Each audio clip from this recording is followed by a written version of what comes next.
April 30, 2024, isang Japanese fighter ang dumayo sa bansang Pilipinas upang tangkaing makuha ang WBO light flyweight title na nasa pangangalaga naman ng ating pambato na si Reggie Suganov. Ang tubong buhol na si Reggie Suganov ay isa sa mga top prospect ngayon sa light flyweight division. Ito ay may disenteng kartada na 14 wins, 4 via knockout at nag-iisang talo lamang, at ito ay nakuha nito sa bansang Africa kontra sa African fighter na si Benati Nanshinga via unanimous decision. Bagamat may kagandahan ng boxing record ni Reggie Suganov, ay hindi dito nagpasindak ang Japanese fighter na si Kai Ishizawa, sapagkat lehitimong malakas at may husay ang Japanese fighter na ito. Sa katunayan, si Kai Ishizawa ay may napakataas na knockout ratio na 90.91%, na ang ibig sabihin sa 11 panalo nito, 10 dito ay nakuha sa pamamagitan ng brutal knockout. At isa sa mga naging biktima nito ay ang ating kababayan na si JC Abcede, kung saan round 5 lamang ang tinagal ni Abcede sa laban. Kaya naman, ang laban na ito ay isang malaking pagsubok para sa ating kababayan na si Suganov. Tara at sama-sama nating panoorin ang highlights ng kanilang bakbakan. Let's get it on! And this is scheduled for 12 dito po sa ating venue, the Holy Name University Gymnasium here in Tagbilaran. 1 is now underway. Naka-pink po itong si Ishizawa at ang ating Pilipino. Sa pagpasok ng round 1 ay nagpapakiramdaman pa ang bawat manlalaro, ngunit bahagyang nakalalamang dito ang Pinoy nang madalas itong nakakapagpatama ng mga kombinasyon. Dahilan ito upang maghiyawan ng malakas ang mga nanunood. So dito po sa round number 1, medyo nagkakapaan pa sila. Who's more of a boxer, a stylist, and he is a power hitter, but now he's displaying some power. 4-punch combination, no response for Ishizawa. Of a very young Luisito Espinosa, the way he's built and the hand speed, perhaps of a Rolando Navarrete. Of course, the light flyweight division is where the most championships have been taken by Filipinos. Suganov, sinusubok-subukan pa rin kung gaano katibay ang sikmura 27-year-old from Japan has.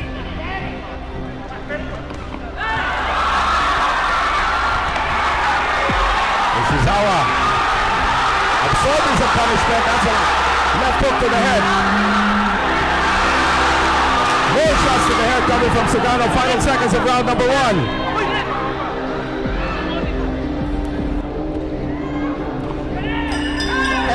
Late surge there coming from Ishizawa.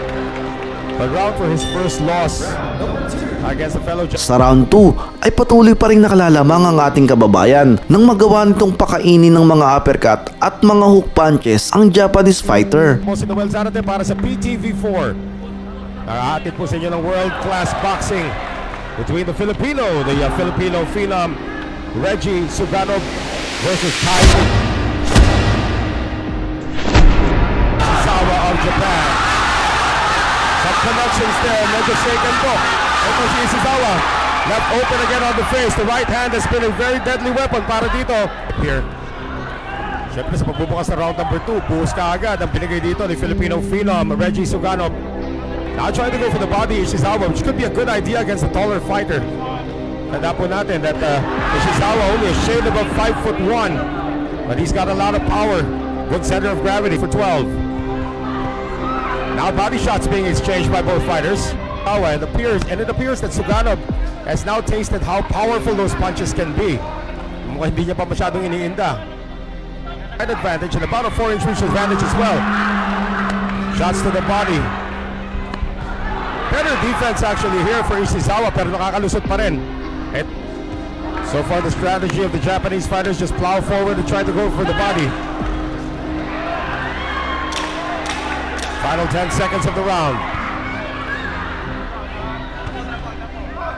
Still more body shots being thrown by Ishizawa. Closer round, but it still looks like Suganov might have had the... Sa mga sumunod na round ay nais na sanang tapusin ni Suganov ang laban. We now head into round number 3 already. Not quite sure if it came... Has taken the first 2 rounds. His 11 wins, 10 wins coming by way of knockout. His last 4 bouts, Vince Paras, in his last outing just last year in October. So this is his first 5 seconds. And a round that really hasn't turned much in terms moves of Ishizawa. Now a late surge coming from Suganov. In the tide here, we know he's a power puncher, but he's being a little careless with his defense. Still the same, just move forward, go for the body. Ishizawa's not taking it. Opponents against the ropes. 40 seconds remaining here. A lunging left hand coming from Suganov. Another uppercut, and this time Ishizawa says, "Bring it on!" Another right hand here from Suganov. The accuracy from the Filipino phenom is off the charts here in round number 4. Pinaka tempo niya talaga ito si Ishizawa. Every time Ishizawa tries to reload, Subalit, hindi dumayo sa bansang Pilipinas ang Japanese fighter na ito upang ganoon na lamang nito kadali ibigay sa Pinoy ang tagumpay. Bagamat tumatanggap ng mga suntok ng Japanese fighter, ay nakabibilib na patuloy pa rin ito sa pag-abante at never itong umatras o gumamit man lang ng clinch. Dahil dito ay nagawang makuha ng Japanese fighter ang round 5, round 6 at round 7. Gymnasium in Tagbilaran City, Bohol. It has been rainy here in Bohol for the past couple of days. And now some stand-up fighting. Wala na masyadong sayaw-sayaw na ginagawa ni Ishizawa. And Suganov is just picking him off.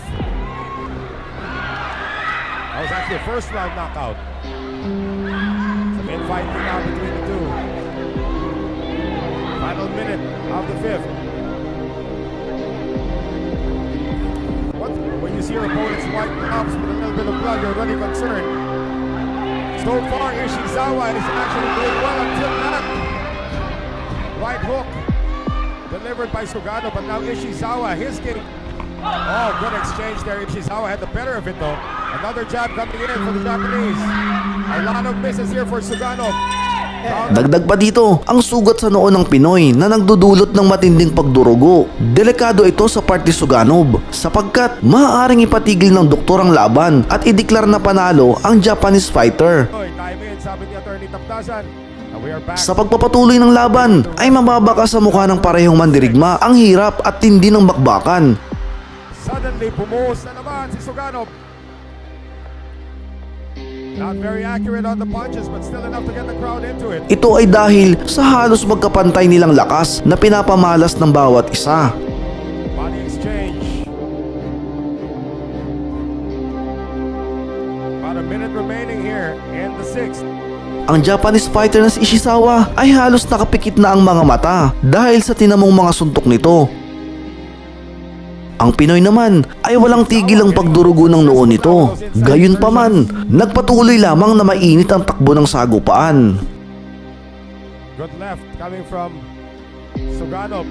But again, Ishizawa just wants to pin him against the ropes and throw 1 million punches. Uppercut. Gets through another combination here. It's a late surge that might steal the round for Suganov. Until Sa pagsapit ng round 7 ay tila ba tuluyan ang nabaliktad ang sitwasyon. Ito ay nang tuluyang mangibabaw ang lakas at husay ng Japanese fighter at nagawa nitong pahirapan ang ating pambato. wrestling there between the two. One of our strictest referees, Dandrix Tapdasan, instructs them on what not to do in a tie-up like that. You see that Suganov's power is sort of taken a breather at the moment. The wound is not a factor anymore. If you're just joining us, meron pong sugat na natamo. Etong si Reggie Suganov, as early as the first round, tuntok pa lamang po the first round, pero talagang naging lahua na nung 5th round. And the doctor had to be brought in to check it out. Fight still continues and looks like the wound has been quelled for the moment. Ishizawa once again pounding inside. No response coming from Suganov, who tries to push him back to the middle of the ring. Now Suganov's reach advantage has been negated now because of all of the inside shots coming from Ishizawa. Ang depensa ni Suganov, hindi na po nalinis man. Fighter from Japan. What had been working for Suganov was the shots to the head, the jabs, and the combinations to the head.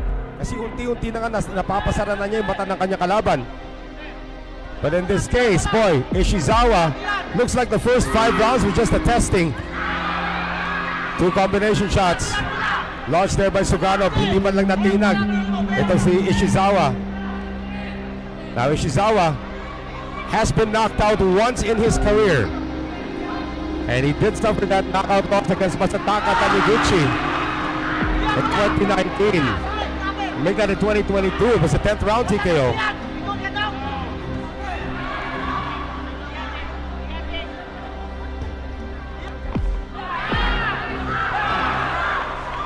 Nauunahan na po si Suganov. Again, the reach advantage has been totally negated. Now watch out for the low blows.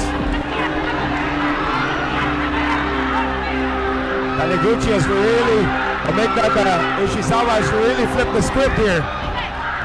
Naging flat-footed na itong si Suganov. He is retreating. And every time he tries to pull off something, Ishizawa is in his face. Another round looming towards the fighter from Japan. Suganov was so accurate in the first 3 rounds, now he can't hit anything.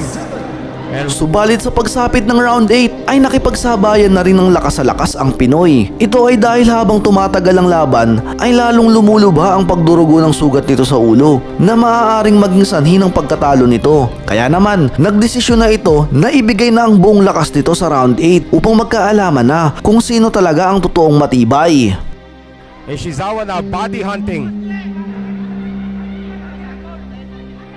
Di na muna niya pakikialaman yung sugat sa ulo nitong si Suganov, which has opened up again. Not quite sure if it came from an accidental headbutt. And some power shots to the body as well from Suganov. He's trying to destroy the timing of Ishizawa. And it looks like here in the 8th round, Suganov has been successful so far. Nawala sa timing ng bahagya itong si Ishizawa. Again, Suganov needs to use his length. He's got about a 3 or 4 inch reach advantage. He has a 4 inch height advantage over his opponent. And again, itong si Ishizawa is just trying to make inroads in the junior flyweight division after campaigning most of his career as a minimum weight. Both fighters came in at 107.2 pounds. That's a lot more muscle though for Ishizawa. Oh!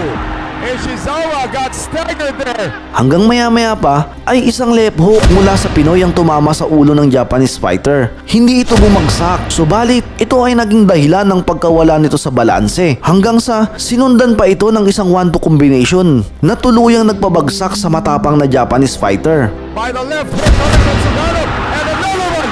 Ishizawa is down. Sa pagbagsak ng Japanese fighter ay agad itong tumayo at hindi na pinatapos ang pagbibilang ng referee. Tila ba nais nitong iparating na nakachamba lamang ang Pinoy sa tirang iyon. Dahil dyan, nagawa pa nitong magyabang at tila ba naghahamon pa. Sa pagkakataong ito ay nais namang tapusin ni Suganov ang laban. Subalit sadyang matibay at matapang talaga ang Japanese fighter. Bagkus, sugod pa rin ito ng sugod. The blood wants to get it back. Oh, great right coming from Ishizawa. Napatras to si Suganov.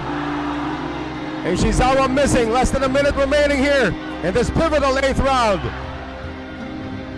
1 knockdown scored already, so this is a 10-8 round for Suganov. The question is, can Ishizawa get the knockdown back? That right hand earlier sent Suganov backwards. Nakabawi na ba? 3-punch combination, all power shots. Another connection to the head. And throwing in the power. Hanggang maya-maya pa ay pinaulanan ito ng bari-barikadang kombinasyon ni Suganov. At ito ang naging dahilan upang tuluyan ng sumuko ang corner ng Japanese fighter. Subalit, tila ba huli na ang lahat? Sapagkat bago pa ihagis ng coach ng Japanese fighter ang towel, ay bumagsak na ang kanilang pambato. Side of Ishizawa, it's over.